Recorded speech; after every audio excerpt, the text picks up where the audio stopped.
the inbound secret. My name is Bryce, and I'm your host for The Inbound Secret, where we're talking with top performers and health experts and sales badasses alike about their strategies to optimize their well-being and performance. Once again, this is The Inbound Secret, and let's get rocking and rolling. This is the inbound. This is the inbound. This is the inbound. The inbound. This is the inbound secret.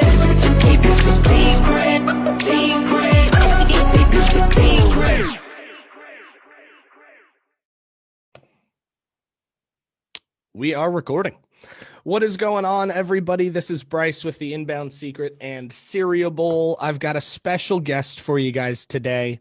His name is Adil Amarsi, and we are talking about thoughts to profits and how to become virtually limitless, following a methodology and really following your heart to leave an impact.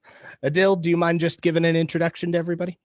Hey everybody, thank you for having me on, Bryce. I appreciate it. For those that don't know who I am, I have been a senior high-level copywriter for well over a decade, been doing this for 13 years. Professionally, it's more closer to 19 years.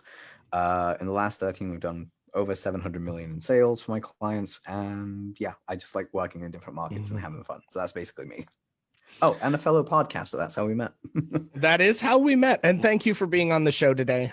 We're kind of revamping everything, so it's exciting. You are our first new guest. Win.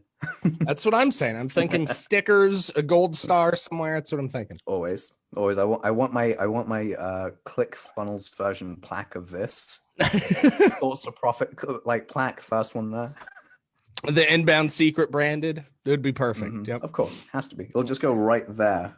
Right I was like, you've got bookshelf room. I could see it. Or right on the wall in between the bookshelf and the microphone. Oh, I was thinking the wall because like the microphone's just so if I move it out of the way, you have like this entire wall that's going to be up. So perfect. Yours moves. Mine's static. Yeah, I got a pop filter for mine, so it's like one that just moves around you can play with, and also because I'm a child and I have two cats, and they will destroy things. I've learned to put things together and leave them there. Yeah, I'm using the AKG AM pop filter, nice. But mine aren't movable because I have one cat who thinks he's two cats, so he attacks everything. It's like that shadow's another cat attack it. It's like, no, it's just you. Yep. So you'll notice that I keep this room pretty silent. I've got audio foam around. I've got a bunch of video equipment behind me. Well, Tuxedo, the cat who thinks he's two, bless his heart, he's an awesome cat. He was a rescue. I got him at 6 months. He decides that anything that dangles is a toy. So he's knocked all of this down. I can't talk shit because I was wondering where my big cat is, Chase, the loud one that sounds like a baby. I actually didn't realize where he was. I was like, oh, I wonder where he is. He sat next to me in the office chair next to me, just like underneath hidden. He's like, I'm chilling out. You're doing a podcast. I'll be quiet today. Because usually on Thursdays, if I'm doing a show as you found out when we're doing ours, he just starts meowing like a lot, like incessantly. That's Tuxedo. If I open that door for half a second, you're going to hear meow, meow, meow. So, wait, you can lock yours out of rooms? Mine has figured out how to open doors. I can't lock it. So luckily, I have round doorknobs, and Tuxedo has not figured out how to move a round doorknob. The little lever ones, though, like he'll just pull down. Yeah, see, I've got one of those right now. So I think what I'm going to do is just like my friend's dad told me, like unscrew them and turn them 90 degrees so the handle is upward. They'll never be able to do anything. I was like, that just sounds really mean and frustrating, but also really genius. Borderline. It's evil genius. That's what it is. Yeah. If you're a cat person, you know this shit. You walk a very fine line of evil genius. Yep. This is true. So we took a weird tangent, but I kind of love it. So we're going to go back in time a little bit. Pre-kitties or pre-this kitty. Yes. 13, 19 years ago. You said you've been doing this for almost 2 decades. I've seen a lot of your work. It's fire. So tell people Yay. how you got into this place. How did you go from the Adil Amarsi 20 years ago to senior copywriter that's generated almost $1 billion in sales for his clients? Yeah. And by the way, that number is not far off. It's just I can legally only say it's 700 million at the moment because the 300 million kind of like contracts that never got paid out. So I'm like, oh shit, I can't really find out. But I do know what they made, so it's fine. Anyway, so going back to it, it's a little bit weird because I've got to go back further than 20 years. I've got to go back all the way to the time I was 5 years old in the 90s. That long distant time away when things were kind of slightly cooler. And the good old days. And the chocolate didn't cost so much goddamn money. Right. Yeah, when did chocolate get so expensive? I think it's literally I remember the 2000s. That's like, we always accounted, and we have these little chocolate bars. They're like chocolate frogs called Freddos or Fredos. And they were like 20 cents. And we always figured that if they go up in price, there's inflation happening. And that's how you track the inflation. Like at one point it was like a whole pound, which is essentially like $1.50 for like a 20-cent chocolate. And you're like, okay, inflation's gone crazy. We need to like bring this back down. But anyway, I digress. So around back then in the 90s, I have an older sister. She's 7 years older than me, 7 years older than me. And anyone that grew up in the 90s knew there were two shows on terrestrial cable that you absolutely had to watch. There was like two channels. There was either Cartoon Network for the kids or Nickelodeon for the kids that were teenagers or preteens. Yep. And that was the fight in the house. You got 5-year-old me versus 12-year-old my sister. That shit ain't going to go down. Plus, my dad's paralyzed from the waist down for those 2 years. From like 5 till 7, my dad is paralyzed because of a herniated disc. And this plays into a reason. So any psychologist worth their salt knows for a fact that your brain isn't really your brain until you're 7 years old. Like, it's an unconscious matter. The last 2 years really form your consciousness. My dad, I developed a small plan on how I could watch cartoons because I loved cartoons. So I was like, right, watch whatever dad watches for as long as he watches it. And then the moment he moves, change the channel. And then no one can beat me up because I've been here this entire time. And if my sister does beat me up, my dad could be like, yo, he was here before you. What are you doing? So there was a little bit of like, oh, okay, cool, gotta plan this shit out. That's fine. But my dad used to love a show. He used to love the news for some weird reason. He loved a trivia show called 15 to 1. He loved another UK show called Countdown, which is still on there right now. It's basically a words and numbers game. So it's mathematical and anagrams of words and putting shit together. It's very, very taxing on the brain, which is nice. And you have like a minute, by the way. You have like 30 seconds to come up with a 9-letter word at the very max. You have 9 random letters. You got to come up with a word with it. And it's got to be like more than 4 letters. But you got 30 seconds to think on your feet for the highest combo. So it's a lot of fun. And then finally, my dad liked watching Billy Mays and the QVC Home Shopping Channel for 2 hours a day. But wait, there's more.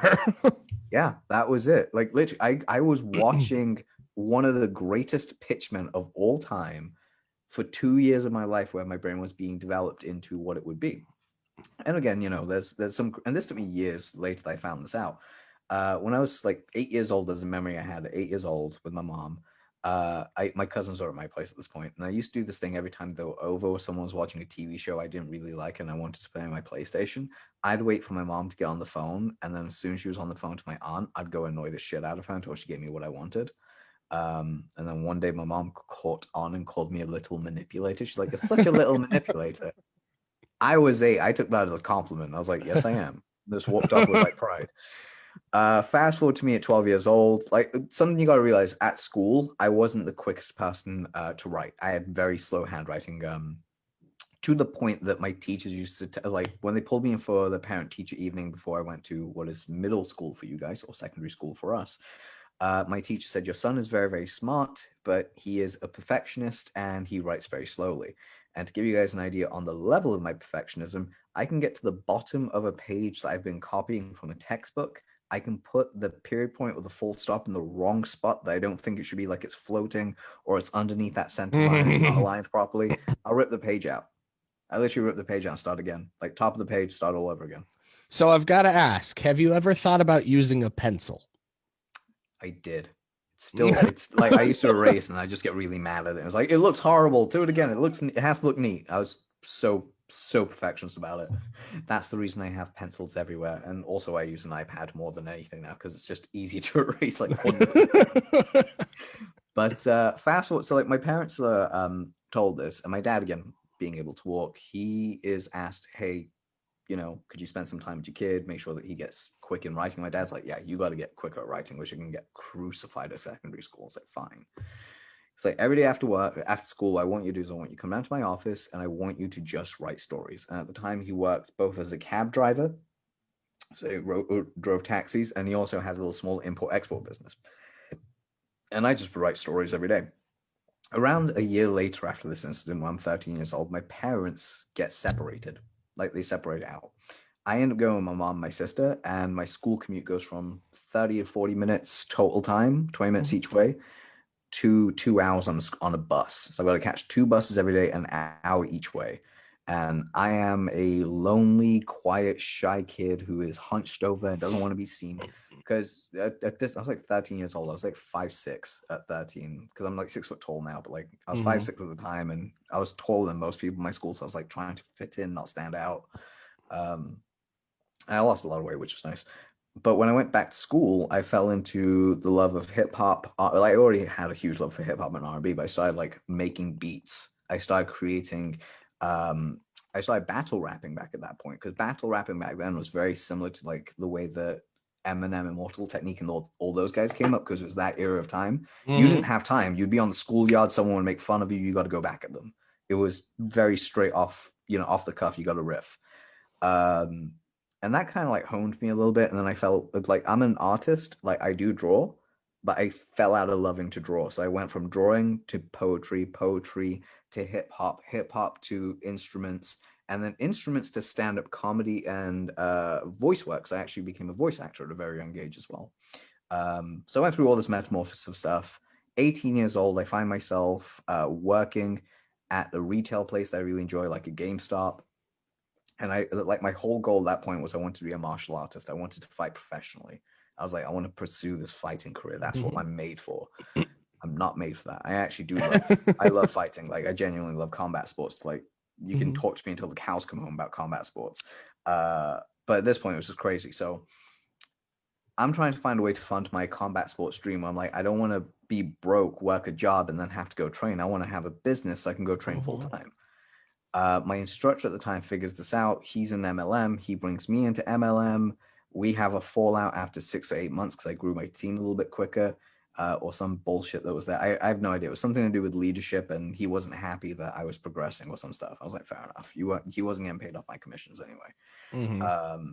Anyway, long story short is he and I break, and I let go of the traditional MLM stuff, which is call your friends, call your family, get people involved. And I go online. I'm like, there has to be a way to do this online. So I go online, find a bunch of people that are doing it successfully online. That's how I start my online career. I go to a seminar because I had 10 people read my blog post, and I'll explain why in a moment. I had 10 people read my blog post from an MLM that I was in. I went to a seminar about traffic, became friends with all the speakers, applied some of the stuff, got some traction, and then the company folded because they got scammed and they had to be sold to World Ventures. It's like, fair enough. I was like, I don't want to do this anymore. I don't want to pay monthly fees. I can go build my own business to be an affiliate marketer. Head down the affiliate marketing route, doing my thing.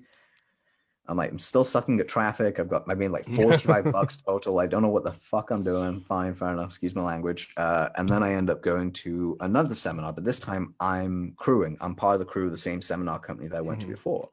My job as a 18/19-year-old kid is you have to go ahead and you have to go do all the what's called green room duties. So you have to look after all the speakers, you have to get all the food, you have to make sure everyone's taken care of. I'm like, I love it. Cool. It's a good spot for me because I thought I couldn't sell for shit at this point. So I'm in the room talking to them, become very good friends with them, and they're like, what are you good at? So I'm terrible at everything. Like, no, seriously.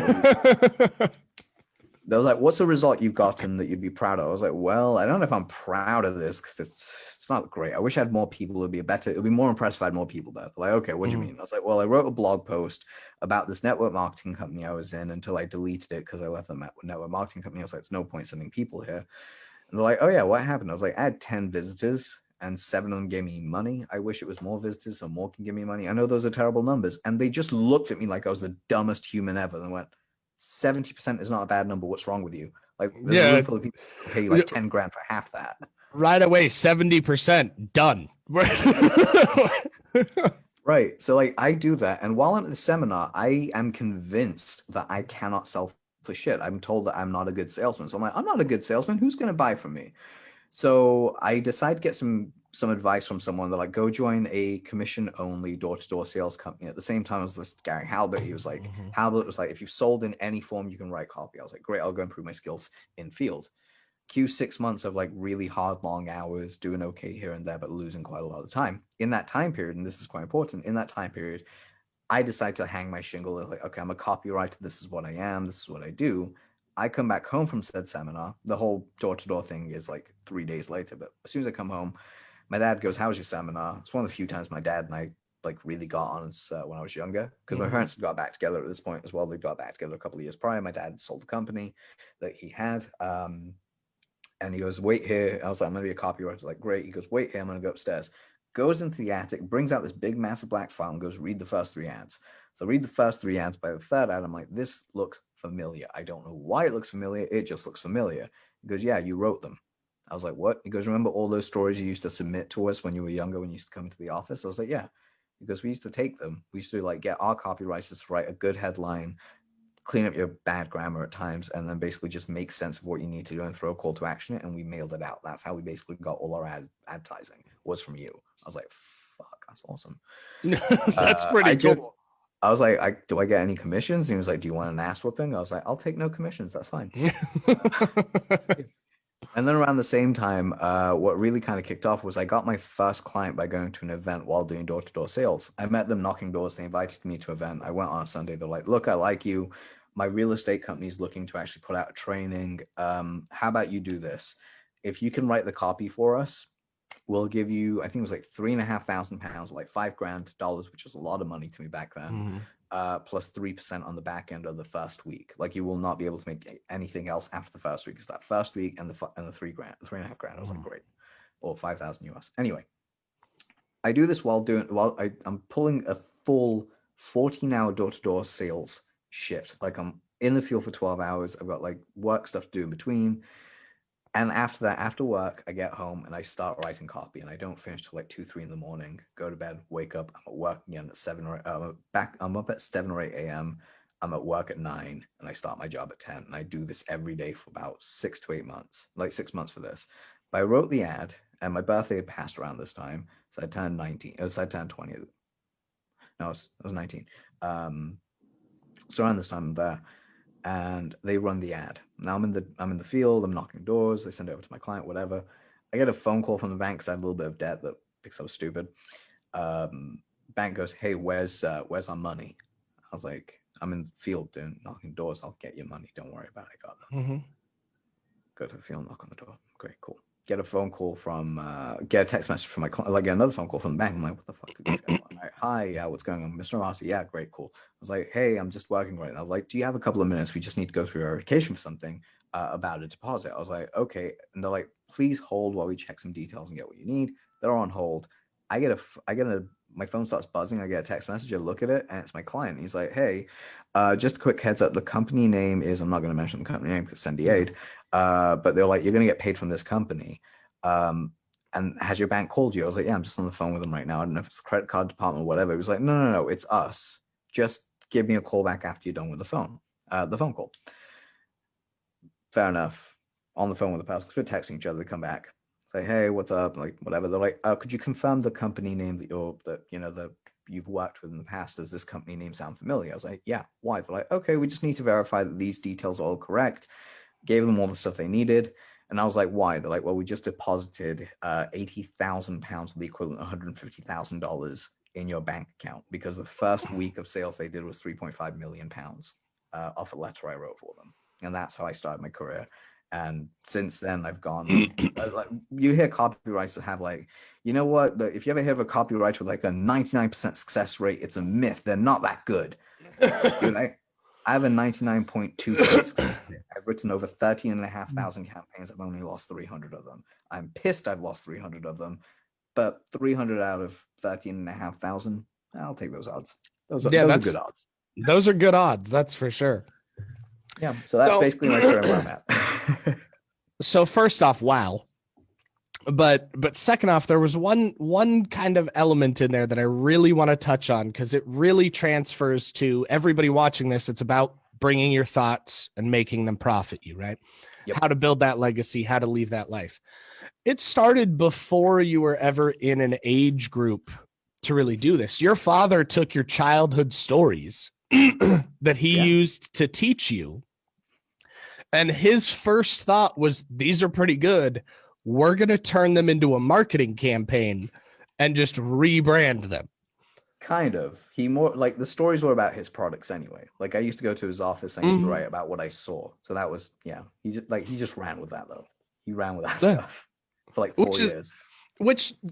Here's why I want to touch on that. How many times have you been in a situation where like you just ignore what's around you because you've got your headspace is this direction, but there's 45 opportunities right here that you're just not seeing. You're just tunnel vision. It happens far more often. And then what ends up happening is you get to that goal, or you get to a point where that goal's no longer feasible because you're on a different path in life.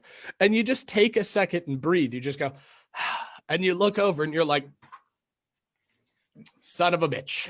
It was there this whole time. Yep. Your father had the foresight to not have to go through that trial and tribulations. He was like,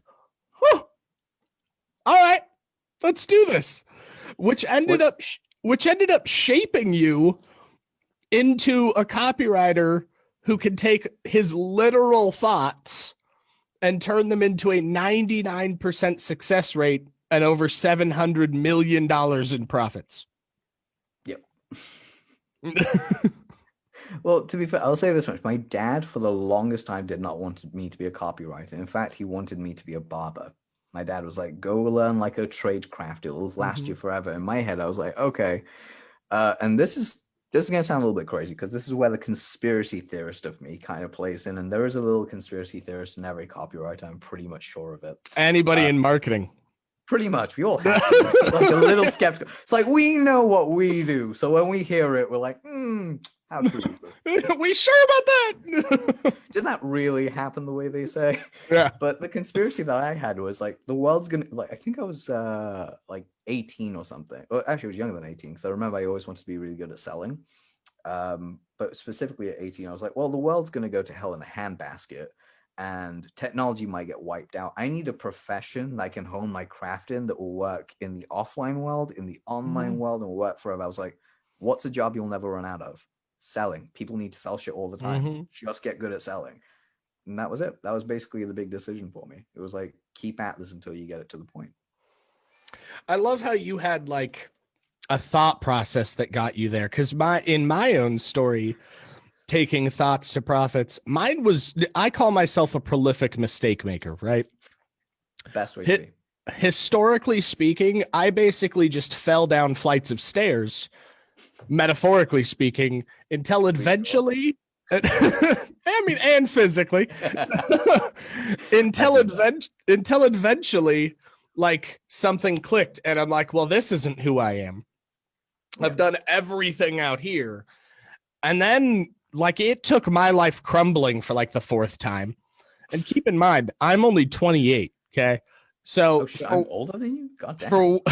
For whatever reason, my childhood brain was like, yep, let's make life as hard as possible. So went down that road. And then after like the fourth time of my life just crumbling and me being subterranean at this point, not just ground bottom, just subterranean. Oh yeah, it's when they say that when you hit rock bottom, it's like, bitch, you don't know what rock bottom is. I'm on the other side of the rock bottom. Yeah, exactly. I was like, here's rock bottom, here's the subway, here's where I was. Exactly. And so after figuring that out, like it was a big transformational time for me. And it's the reason I started seeing a psychiatrist. It's the reason why I started focusing on health. It's the reason why I started investing in networking groups and masterminds and coaches and consultants. It's why I spent so much time and money and energy going back and really perfecting something that I didn't even think was my craft at the time, right? I more or less fell into marketing because I had to do it for my prior companies. I had to do it for my dad's company. I had to do it for companies that I was hired for. I had to do it as a contractor, but I never thought about it as a thing, right? It was always like an afterthought, like, oh, well, I've got to sell stuff, so I've got to market. Yep. And then during that transformational period, like a thought came on and was like, I've been doing this for like 10 years. Why don't I just get paid to do this? Because one, it marked all of my keys off. It needs to truly help people, it needs to be able to build a foundation. I need to be able to make an impact, and I need to be able to change lives. All 4 of those were hit. So it's like, ding.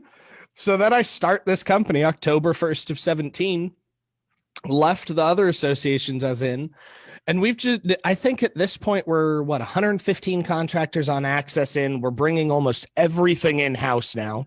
There's only a few things that we don't have in-house. We're selling products or services in 3 countries now, as high as 5 before GDRP got all crazy. And before everything got really politicized. We've got a call center that we contract out in Australia, and we've got 6 new products launching, including the Thoughts to Profits challenge and product that launches here within the next 30 days. Which is incredible. Which is 5 days to take somebody from nothing to having a product, a funnel, the copy, the ad, the mindset, the blueprint, the wireframe, to be able to really optimize that opportunity and launch their own profitable program. I will say this much, if it's okay, just to jump in here. Yeah. So I'm not plugging this because it's you. I'm not plugging it at all. It's just something I know about you and the way that you've actually designed the system, because you can usually tell how you think, or at least I like telling how people think. It's my job. I have to investigate people. It's like, I can read your soul. But anyway, the reason I bring that up is because, well, 2 things. One, tuxedo is in the background. I can hear the crap out of it. I just want to say hello, tuxedo. Yep. Hope you're well. I heard that. I was like, cute ass cat. And I can hear a cat a mile away. But the other thing I was going to say was, it's the idea of it's like what you can do in 5 days is absolutely incredible when you're given the right advantage. And this is the right advantage you guys are getting. So if you're listening to this, go sign up for the challenge. Trust me. I appreciate that. Yeah, it's true. And I'm going to give you guys something else on here to like help with the copy, with the framework, if you want, Bryce. So that way they can actually just have something as the thing they can take away. Why would I ever say no to that? What? It's weird. Like, I have a different idea about this. I'm like, fine, whatever, dude. This is all about helping people go from thought to profit. Sweet. And start to build a legacy. So anything that you want to provide to help the people, we're all game for. Okay, so I'm going to give you guys a couple of things, and we're going to do it in about 5 minutes. I'm going to speak very quickly. So wait, I think we're at a half-hour mark, just under 30 minutes in, I think, into the show. So what I'm going to say is, if you're listening to this or in the notes, we're about 30 minutes in. This is going to be like, listen to this again. So the first thing I'm going to give you is the squeeze page formula. Now, the squeeze page formula is something that I came up with 2014. Like, prior to that, no one really put testimonials on the landing pages for some reason. And one day I was like, let's see what happens if I put a testimonial on this opt-in page for this free report that I'm giving. Conversion rates went to 60% on cold traffic, and I've never gone below 40. I broke Webinar Jam at one point, by the way, with a 90.6% conversion rate. Jesus. Yeah, someone else just broke that record on another webinar that my buddy Andy Hassan was talking about. They did 91.3, and I was like, dude, can you send me the link? I look at the landing page, it follows my formula. So I messaged Andy back going, dude, this is the formula. So to give you guys an idea, here's the formula. It's very simple. It's so I want you to visually see this. So you've got a headline, so it's full length, full width row at the top, headline, full width row, subheadline. Then the section below, I want you to split into, so it's 50-50. It's a half row each. It's a half column each. And then you have a full row underneath it. So you have headline, which promises what you're doing. So I'll give you an example in a moment. You have a subheadline that has an embedded command. Then you have on the left-hand side of that split, you have your bullet points. On the right-hand side, you have your opt-in. And then underneath that, you put your testimonial. And that's all you do. So it's a one page. It's all above the fold. And that is your opt-in. Now, if you're thinking, how do I write a sales letter to sell some stuff? Well, I have a 17.5 version of this, but it'll take way too long for me to go through all the stuff. So I'm going to give you guys a very quick 8-point version, and then I'm going to give you guys an example of both, because something that Bryce mentioned is I like coming up with copy on the spot. And if you've ever seen any of my shows, you know I do this all the time. So here's one for you that we're going to work with. So Bryce, give me a real quick favor. Do me a real quick favor. Give me a niche or an industry. I don't care what it is. We'll make it up. And I'll go with the landing page and the sales letter. All right, so we're going to use a real life example here. Awesome. And here's just so everybody listening and watching this understands, this is a current client of ours. She's an amazing woman. She's got an amazing product. And today or tomorrow, we actually launch the copy, the funnels, the social, all of the VSLs, the webinars that we've created. So I'm super curious to hear your structure, because we've already created this. So now that may mean we go back and we're like, you know what, Adil had some good points. Let's split test this. We're pretty confident in what we're doing. So she's in the health nutrition coach space, but she specializes in her sub niche of raw food diets to help cleanse and cure the body from the inside out. Okay, cool. I'm going to show you guys how to, like, we're going to make up the front end, because I don't know. What's her free giveaway, by the way?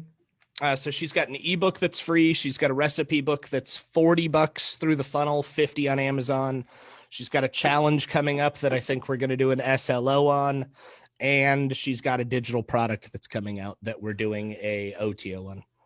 Okay, cool. So what's the front end like? I know it's an ebook, but what does it teach? Like, give me an idea of what like the big benefit would be. It's basically her recipe book, just in an ebook format, PDF download. So cool.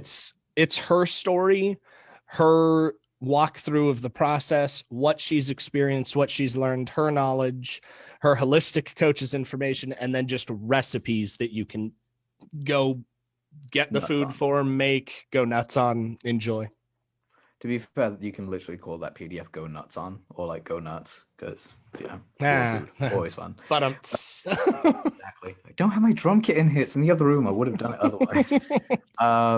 Okay, so the formula for the sales letter itself is the 8-point version I have. That's very basic. I haven't run you guys through it, but it basically goes headline, subheadline, opening paragraph, introduction to person, who they are, story of discovery and why they do what they do, introduction to product with a lot of detail. Then it's testimonials. Call to action, close, guarantee, bonuses. You don't put bonuses before the guarantee. That's just something that you don't ever want to do. I'll explain why later on. And then you have like the reclose and the sign off. It's more than 8 points, but whatever. It's basically like a rudimental version of my 17.5 system. So here's how I would do it. So by the way, never use the words learn in anything you're teaching unless you're talking about yourself. I learned this. Fine. You're going to learn this. No, it kills your sales. It's like a really dumb thing to do. I've split tested this to the nth degree, and I've spent 50 grand of my own money getting people in MRIs to read copy while I'm looking at their brains to see what words trigger them. So I can tell that with complete certainty. It's a word that just always, for some reason, turns people off whenever I say it, or whenever they see it or hear it. So let's get started with this. So the headline for something like the front end would be, discover how you can get raw food. What's called. If you've ever wanted to embrace a raw food diet, but always found recipes hard to come by, especially if they've been tested, then worry no more. Enter your name and email address to not only get my X-page PDF recipe, like X-page recipe guide, but also uncover my story and how it will impact you moving forward.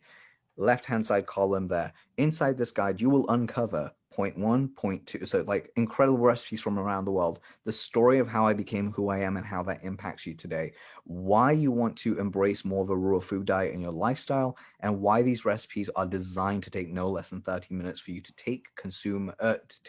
apply, consume, and enjoy the food that you're about to have, and so much more. You always want to have 3 to 5 bullet points, with a third or the fifth being and so much more. name and email address, testimonial, this person's amazing, great, whatever. Next page, because it's coming off an opt-in. If it's a direct sales page, you don't put a pre-headline about this, but if it's off an opt-in page, you can just say, hey, your guide will be there in the next 15 minutes. Check your spam folder, but first, ... and then you go into your headline. The headline here could be, discover how you can take those same recipes and elevate them to another level by simply by not only having the recipes that you got, but an in-depth view of what they look like, how they're actually executed, and well over, if there's like 100, and we've given them tons, like plus 90 more recipes or something like that in the headline. So, you know, so headline, subheadline, and then opening paragraph from that would be, and then I'd go into a story. So I'm going to make this up because I don't know her story. It wasn't that long ago that I was suffering from a form of cancer that was very mild. Actually, my partner, I was suffering from some sort of depression or whatever it is, illness. And what ended up happening was that during my time, I tried absolutely everything there was and nothing worked. In fact, I went vegan, I went vegetarian, I went carnivore, I went keto. Everything seemed to fail. Nothing seemed to actually make my body feel better, except whenever I was doing these diets, I would find that my body would heal only ever so slightly. So being the person that loves to test and find where her body is and what goes on, I naturally gravitated towards breaking down what it was that worked. And what I found was that my body responded best whenever I ate anything that was raw food. This helped me go down the path of my holistic coach, really find out what was going on, and then start building, essentially just build like a short list of recipes for myself to have around the house. Eventually got to the point where one of my friends was coming over and asked for the recipe for how I made these raw strawberry cacao smoothies. They were completely dairy-free and really, really good for them. I gave them the recipe. The next thing I know, their friends start sharing them. I start being asked about it. And then I start creating my blog. I put these recipes online and people start falling in love with them. In fact, you're probably, if you're seeing this right now, if you know my recipes, you know how great they are. And in a moment, I'm going to share with you how you can start applying these recipes into your life right away. But first, let me really introduce myself so you have more of an idea who I am. And then you go into the who they are, how they got to where they're at, they expand out on what it is. And then you kind of go, or you can say beforehand for the open loop, because that was a shitty open loop. A big open loop would be, in a moment, I'm going to share with you how a raw food diet can help you heal your body, heal your mind, and most importantly, give you more energy, focus than anything else than I had before. But before we get into how to do that, let me introduce myself, because it gives you a big enough open loop. You give the story of who they are, how they got there, what they do, and then you move into the whole idea of the product. And you kind of go into, remember how I told you that I put these online and everyone kind of kept following me? Well, the reason is because I kept looking at different recipes. Initially, I only started out to improve my health, like my overall general health. And then after a while, people started asking me, hey, I feel burnt out. How do I improve my energy? I had other people asking me, hey, how do I improve my focus? How do I do this? How do I lose weight? How do I make sure that I reverse these damages? Oh, hey, you're a raw and even stuff like getting emails that say, hey, you're a raw food blogger or you're a raw food person. Can you help me create this recipe to do this? And after a while, I started to realize that I could create more recipes that tasted good, that were repeatedly asked for, that I decided to write them down and create a book. And now that's what I have for you today. I've taken all my greatest raw food recipes, I've put them together in this book. If it's a video as well as and I've shot a video for each of them showing you quickly how to make them, put them together. So in as little as the next 30 minutes, you can be having your first, well, you can have a smoothie and raw cacao nib, a strawberry and raw cacao nib smoothie that is completely dairy-free and delicious for you. And then you go into, so here's what's inside this recipe guide. And you go through what's inside, like chapters, how it's broken down, blah, blah, blah. And then you go into, but don't just take my word for it. Here's what everyone else has said. And then you got your testimonials. And that's when you go, so what's the investment?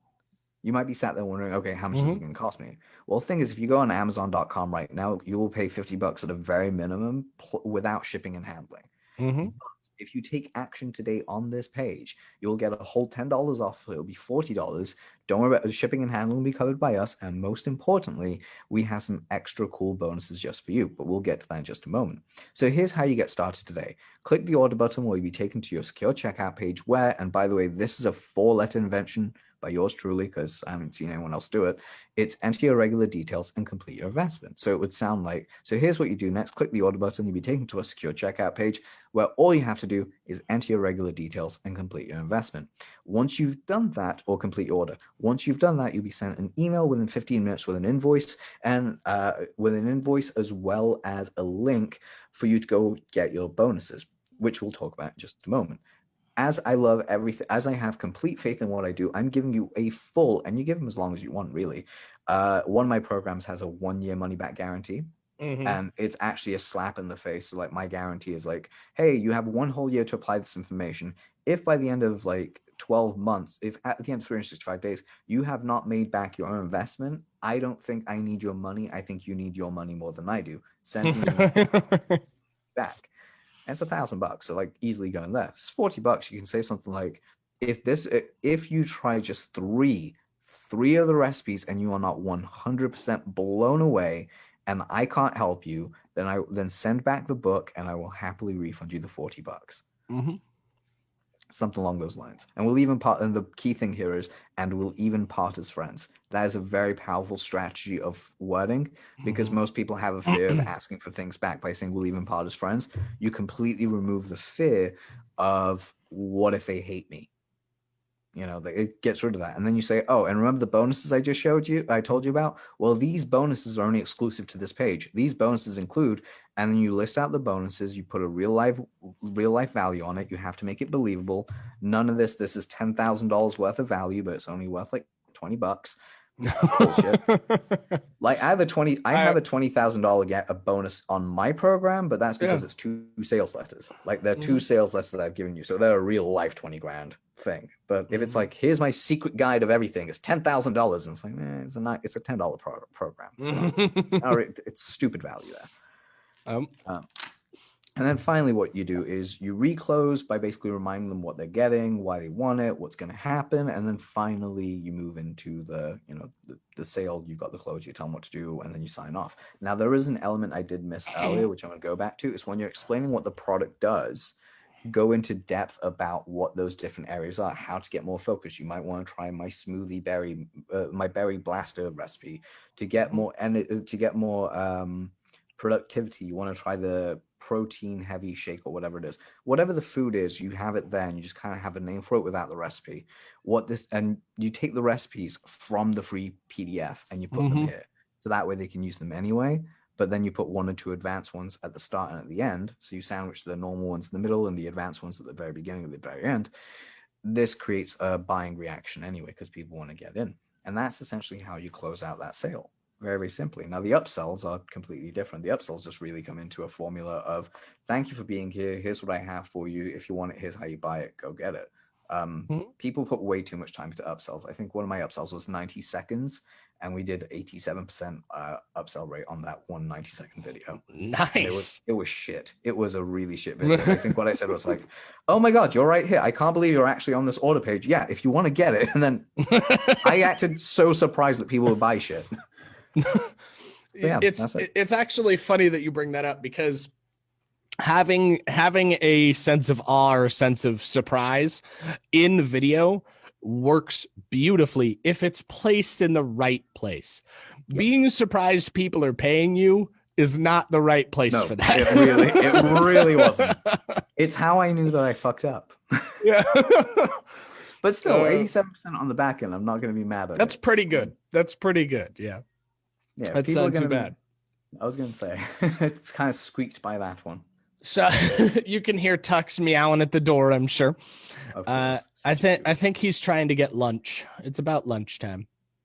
Bless him. So yeah, he's super bougie. We're gonna go on a cat tangent again, guys. Just excellent. So you're prepared. So he's super bougie. And what I mean by bougie is he has a weighted no spill freshwater bowl. Okay. He has an auto feeder for dry food that he kind of just grazes with.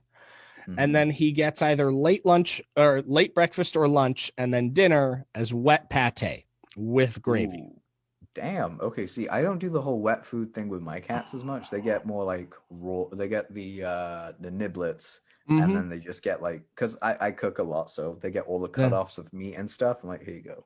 Nice. For dinner. So Tex is funny. He thinks he wants people food, but he doesn't. He comes up and he'll lick it once and then just leave it there. Like, yeah. They're funny creatures.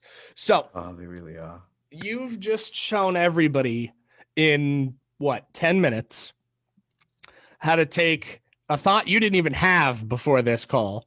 Yeah. Into actionable sales pages that And the lander. And a lander that I'm confident would convert if somebody took notes and just emulated exactly what you just walked through. Yeah, for a different market as well. Like, don't be a dick and steal a raw food thing unless you're a raw food cool. But like, don't be a dick about it. I'll find out. By the way, if I find out that you guys like just ripped off a raw food thing, that would just really upset me. Not cool. Yeah, don't do that, guys. Don't do that. And gals. Yeah, it goes to university. It's 2020. Let's be equal. Everyone. Humans, if you identify as anything that's a bipedal, hey, you said it's 2020. I gotta go like this, like 80 That's different. It's like, That's take true. it this way: if you breathe, identify at any point of your life as a human, even at birth. Don't be a dick. There we go. I like it. So now we're gonna wrap up here in, I think we've got about 10 minutes left, but I want to go through and kind of just give everybody listening to this, because we've heard your story from a childhood. We've heard a couple examples of how either yourself or influential people in your life have taken a thought and made it profitable. You've given us a real life example. Yep. Let's wrap up with two things. One, where can people find you if they want to learn from you, hire you, get to know you, talk about maybe being on your show, just contact you and communicate? And after that, what are like 3 tips that you would give somebody who's either starting the challenge, wanting to start the challenge, has invested in the program, is doing one-on-one coaching, that wants to take a thought and make it profitable? Okay. Cool. So I'm going to walk you guys through that in just a minute. So the very first thing, I am the easiest human on the planet of Earth to find. There is no one else with my name. So you can literally Google Adil Amarsi and you will find me on everything. But go to adilamarsi.com. If you use the contact form on there, you have a bunch of options. So if it's a podcast request, you have that. If it's a consulting request, it's on there. If it's a copywriting project, it's all on there.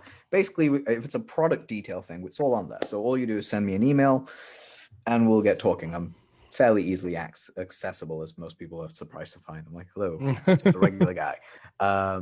Okay, let's move on to the thing that I really want to talk about. It's these 3 tips. So it's actually a 4th tip, and it's a pre-dating pre-tip. And here's what it is. Before you begin anything, make a list. Classic thing. Just make a list. Like, get a notepad and pen and be like, these are all my thoughts. I'm going to make a list of how they look and do that first. And then, of course, the very first thing that you do after you've made this list is, while you're creating this list, think about what thought you have as a marketplace. I want to work with, so let's just use raw food as another thing. It's raw food, but it's very specifically a sub niche. Raw food for this type of person that's going through this type of niche. That person has a very specific need and want and pain and pleasure point. They have all 4 of those. There's a greed gland that works for them. So for instance, what sells for someone with ulcerative colitis for raw food will not exactly sell the exact same for someone with cancer with raw food, if that was something that you're writing for. I mean, I'm using that as an extreme example, but you can use that for a different illness as well, that raw food helps. While you have these 2 areas, that's where step 2 comes in. Well, step 2 is get the idea. Step 3 is research the hell out of it. Like, research the crap out of that subject, find out what people are saying, find out who your competitors are. By the way, you don't want to go into a marketplace where there are no competitors. You always want to go into a marketplace where there are other competition. The reason is someone's already struggled to pave the way. Stop trying to reinvent the wheel. Just walk the same path and do it a little bit different. I mean, for instance, you don't want to build your own road. You want to be like, oh, that's how you build a road. Can I have your tar? Cool. I'm going to go build my own road over here. Fine. Rather than trying to come up with a formula of how to do it better. So the 3rd step here is, of course, research. Get everything you need. Make sure you got competition. You can look at what they did, what their pain points are, what their pleasure points are, how they sell, and you can emulate a lot of it and then go, what are they missing that I can fulfill on, that I can do differently for this marketplace, this tiny little sub niche. And that's your big thing. And the fourth thing that I tell you to do, if you haven't joined the challenge, join the challenge. If you're thinking about joining the challenge, join the challenge. If you're already in the challenge, hey, welcome to the challenge. Here's what you do before. Thing number 4 is once you've got all the variables in place, meaning, hey, it's out there, whatever it is, don't build the product first. Do not build the product first. In fact, what I would suggest that you do is you write the copy first. And the reason I say start with a copy is because now you can run traffic to it. And trust me, it's so much easier. Just like have it as an automatic, like have it as a pre-sell. Guys, I'm going to be doing this thing. Here's what it is. Here's what's inside. Do the whole sales letter that I told you. Run traffic to it. Get sales. But on the thank you page, like on the sales page and on the thank you page, just say you won't get access today. You'll get access at this date.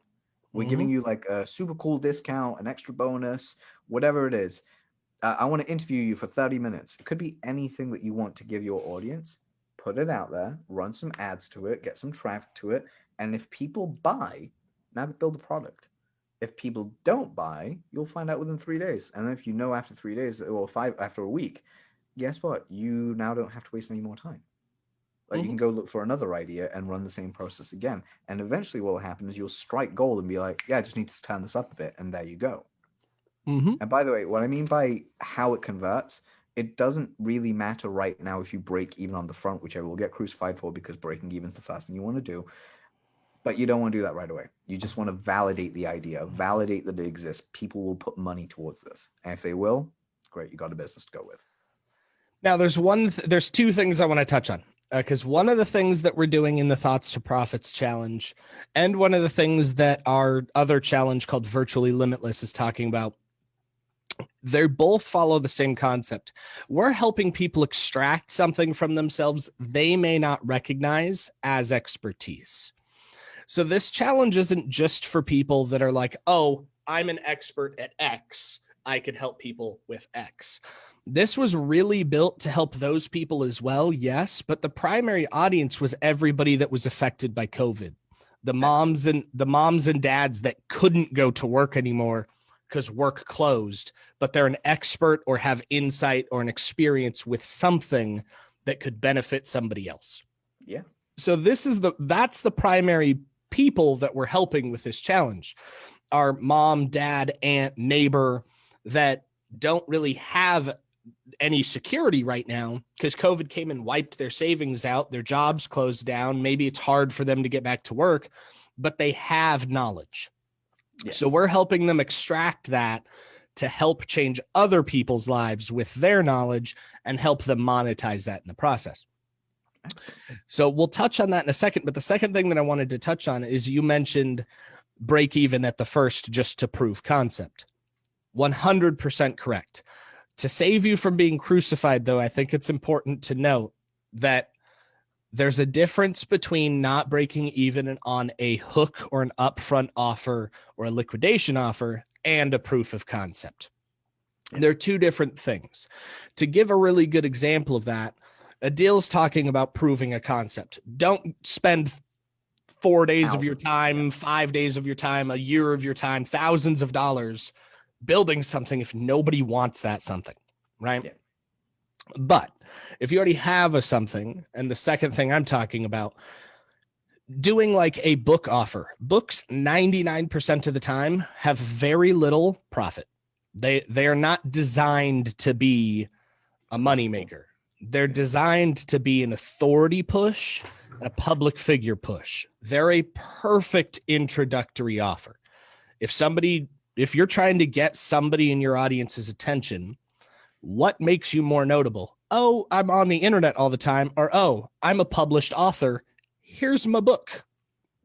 Put a post-it note on that when you send it to someone as well. Like, hey, I thought you'd really like chapter 3 where I talk about this thing. That opens doors. I've actually used that to open the door for a really hard to find copywriting client that I wanted to work with. Just sent him an email. I didn't have a book at the time. I'm writing my book right now, but I sent him Robert Greene's The Laws of Human Nature with a post note. I think you need to read this in its entirety. Get back to me in a month. Look forward to hearing from you. Adil. P.S. This is my phone number and email address. And just sent it to him. I waited. I didn't even wait 30 days. I got a phone call 3 hours later going, holy crap, dude, this is on my list and I can't believe you got it for me. Like immediately, it was like, I've been meaning to read this and no one's got it for me. So I got it. Cool, superb, great. And then closed him as a client, which is great. Do you mind if I go back for a second? Because I want to like clarify something with what you said about where people are with their knowledge. Absolutely. Cool. So everything I said about those 4 points essentially apply universally. They apply no matter what level you're starting out at. If you have knowledge and you can teach something, like I'll give you an example. If you can play piano, you can actually do something with it. Like that knowledge is there. You can. This is an idea I gave to a friend a while ago. She worked in nursery before COVID. COVID happened. Of course, the nurseries went into lockdown and shut down in the UK. I just like a lot of the parents were like, dude, I still need someone to look after my kid to like, because she worked specifically with like a very, it was a Montessori school. So it was very, very high end. I just told her, like, go to the, like, you see these people on the last day of school before they go home, just say, hey, just so you know, I'm actually a trained pianist and a music teacher. Do you want me to work with some of the kids here? And I'll basically split it up. So like, I'll only work in a bubble with your kid. Like I'll teach them from distance. So we'll do a Zoom call, they'll get on the piano and they can play. And I'll show them what to do. Or if, because they're kids, they really can get COVID at the time, or so we believed. What we just did was instead I said, well, why don't you get them to come over to your place and play on your piano and, you know, have the parent there or have the parent Zoom in so they can see what's going on. And like, yeah, I don't know how much to charge, like $30. I was like, this is a Montessori school. They spend like 30 grand a year on just their like 3-year-old's education. You can charge a little bit more. We bumped the price up to $100 to start with, and then now it's like $300 or $400 a child for like a month just to work with them. She rebuilt her entire business like as a music teacher in like 30 days. She was like, I'm making more money as a music teacher than I did as a regular teacher. She loves the job, so that's why I do it. That's an idea of how you can even do this. Well, and that's, I mean, there's so many of them. We've had clients that were contractors that on the East Coast, they got hit hard. They couldn't go on properties, go in properties. They couldn't meet with people. The regular, like New York was completely shut down. Yep. So a lot of contractors were like, well, what do we do? One of the things that we helped them discover was you're still an expert in design, structure, interior, and creation. Do a virtual sale. You don't have to be there to do it. If somebody wants a kitchen remodel and you can't get supplies and the state won't let you go actually do the build, do a 50% down, deliver an entire digital prospectus of what you're going to do, how you're going to do it, the blueprints, the design, some 3D functions of it.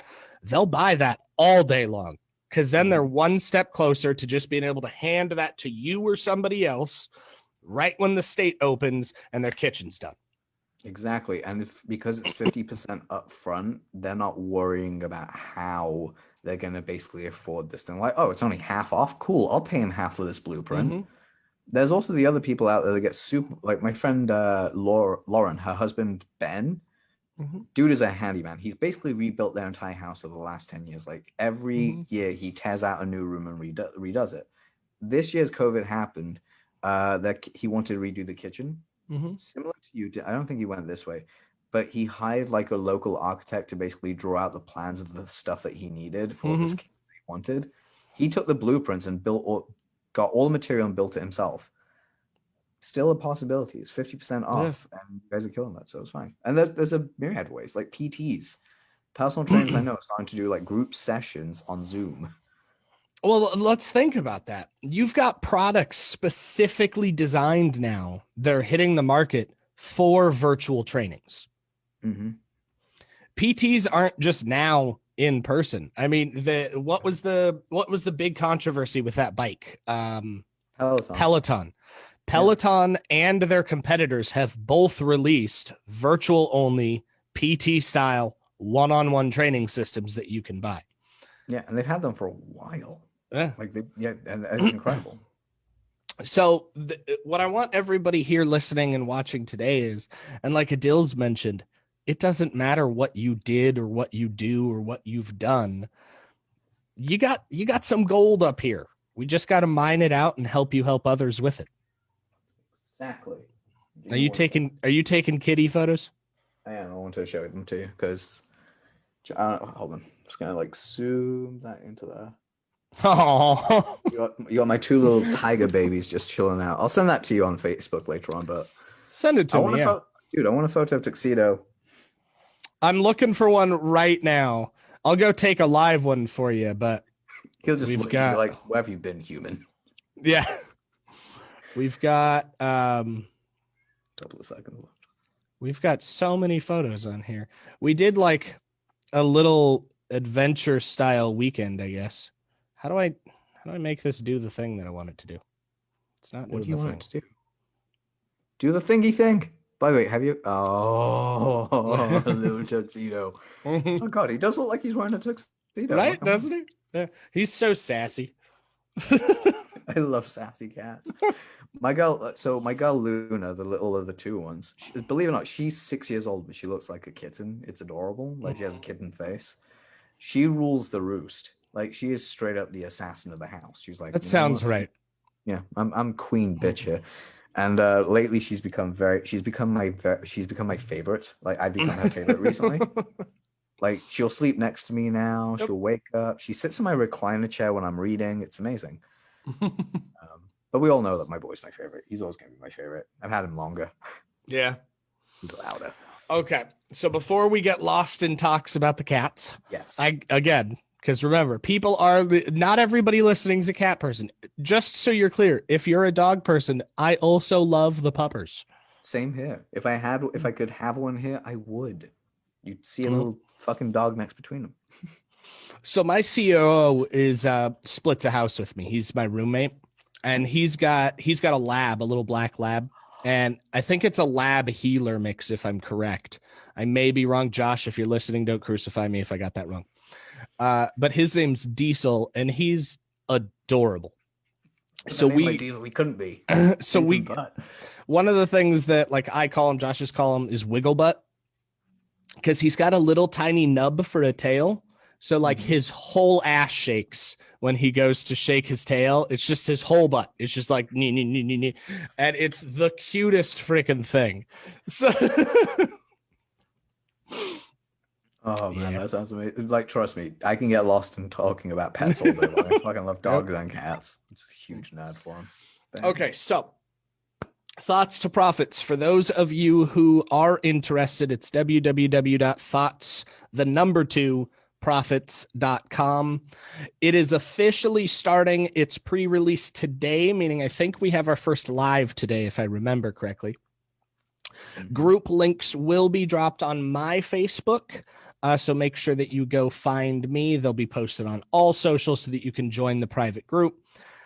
Those of you who maybe want to learn a little bit more about Adil, make sure that you go to adilamarcy.com. Take a look at what he's got. If you haven't noticed by now, he is a master at his craft, and he's here to help.